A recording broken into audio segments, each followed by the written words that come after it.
हरे कृष्णा।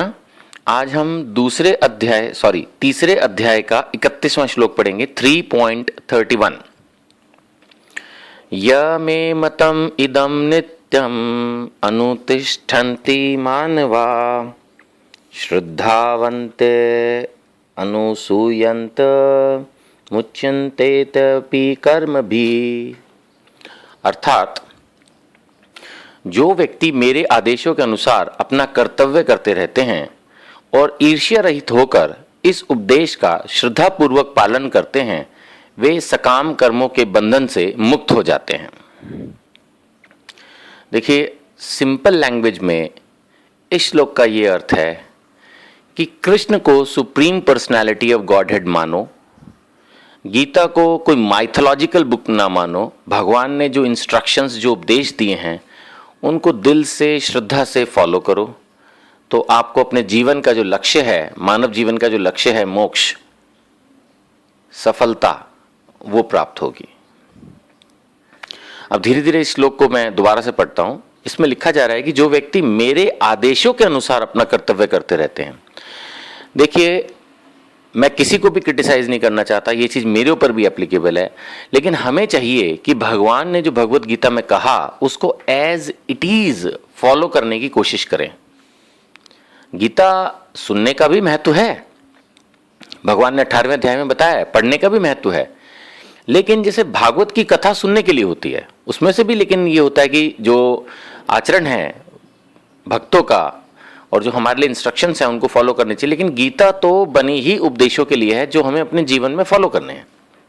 और भगवान कह रहे हैं कि जो व्यक्ति मेरे आदेशों के अनुसार अपना कर्तव्य करते रहते हैं, यानी बहुत सारे लोग हमें ये कहते हैं कि भगवान ने कहा है अपना कर्म करो। बिल्कुल, भगवान ने इस श्लोक में भी, ये चैप्टर का नाम ही कर्मयोग है, ये बताया कि हमें अपना काम करना है। लेकिन भगवान ये कह रहे हैं कि काम जो करना है, अपना कर्तव्य जो करना है, वो करना है मेरे आदेशों के अनुसार। अब या तो हम गीता का नाम ना लें, ये मेरी थिंकिंग है, हम गीता की कोई बात ना करें कि भगवान ने क्या बताया। लेकिन अगर भगवान ने कर्म करने को कहा है तो भगवान ने तो कहा है मेरे आदेशों के अनुसार अपना कर्म करते हैं, कर्तव्य करते हैं।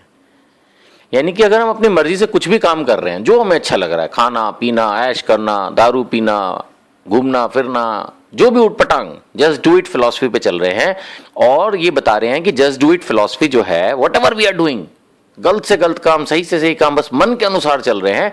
और अगर हम में से कोई व्यक्ति उनसे डिस्कस करना चाहे तो बताते हैं जी ये तो गीता में लिखा है कि खूब कमाओ अपने लिए, खूब ऐश करो, अपने बच्चों के लिए पैसा जोड़ो, बस यही तो जीवन है। हम ये नहीं कह रहे कि ये सब नहीं करना, लेकिन ये समझने की जरूरत है कि यही जीवन नहीं है, जीवन इन चीजों के आगे भी है, सब कुछ यही नहीं है। क्योंकि भगवान ने कहा है कि आप कर्म करो लेकिन मेरे आदेशों के अनुसार करो। तो क्या हम इस बात को सुन रहे हैं, समझ रहे हैं? इसी तरह से भगवान ने आगे कहा ईर्ष्या रहित होकर मेरे उपदेश का पालन करो। ईर्ष्या रहित, सोच के देखिएगा, हम भगवान से ईर्ष्या करते हैं, हमें लगता है भगवान खुद तो ऐश करते हैं, हमारा फास्ट करवा देते हैं, खुद तो 56 भोग खाते हैं। हमारे अंदर से अभी तक वो मेंटालिटी, वो थिंकिंग गई नहीं है कि हम अपने आप को, जो कि अब क्या मैं कंपैरिजन करूं, एक्चुअली हमारा तो कंपैरिजन भी नहीं हो सकता भगवान से। मैं कहूं हम एक हैं, भगवान लाख हैं, तो ये पैरामीटर भी रॉन्ग है। कहाँ भगवान है, कहाँ हम हैं, और हम उनसे कंपेयर करते हैं कि देखो हम तो ऐसा करते हैं, भगवान तो ऐसा करते हैं। भगवान है, हमें अब रिस्पेक्ट ही नहीं है। यही रीजन है कि हम उनसे ईर्ष्या करने लगते हैं। और आगे लिखा है कि उपदेश का श्रद्धापूर्वक पालन करते हैं। प्रभुपाद जी ने भी अपने पर्पट्स में ये बात लिखी है कि भगवान के उपदेशों का पालन जो है वो श्रद्धापूर्वक होना चाहिए। हमें फेथ होना चाहिए कृष्णा पे, गीता पे। हमें फेथ ही नहीं होता, हमें लगता पता नहीं बुक में सही लिखा है, नहीं लिखा, शायद ये किताब तो 5000 साल पहले बोली गई थी तभी रेलेवेंट हो। किताब तो करोड़ों साल पहले बोली गई थी, अरबों साल पहले बोली गई थी। ये कोई साइंस का बनाया हुआ रूल नहीं है जिसको 2 नए साइंटिस्ट आके अगले दिन डिफीट कर देते हैं। ये भगवान के बोले हुए शब्द हैं जो हमेशा सही थे, हमेशा सही रहेंगे। तो इस श्लोक से हमें यही शिक्षा मिल रही है कि अगर हम भगवान के आदेशों के अनुसार काम करते हैं, ईर्ष्या रहित होकर काम करते हैं, उनके उपदेशों को श्रद्धापूर्वक पालन करते हैं, तो हम सकाम कर्मों के बंधन से मुक्त हो सकते हैं। अर्थात जो हमने पाप किए हैं, जो हमने पुण्य किए हैं, उनके फलों से हम मुक्त होकर भगवान के धाम जाने के लिए एलिजिबल हो सकते हैं। ये इस श्लोक के अंदर बड़ा क्लियरली बताया हुआ कि किस तरह से ऐसा हम कर सकते हैं। हरे कृष्णा।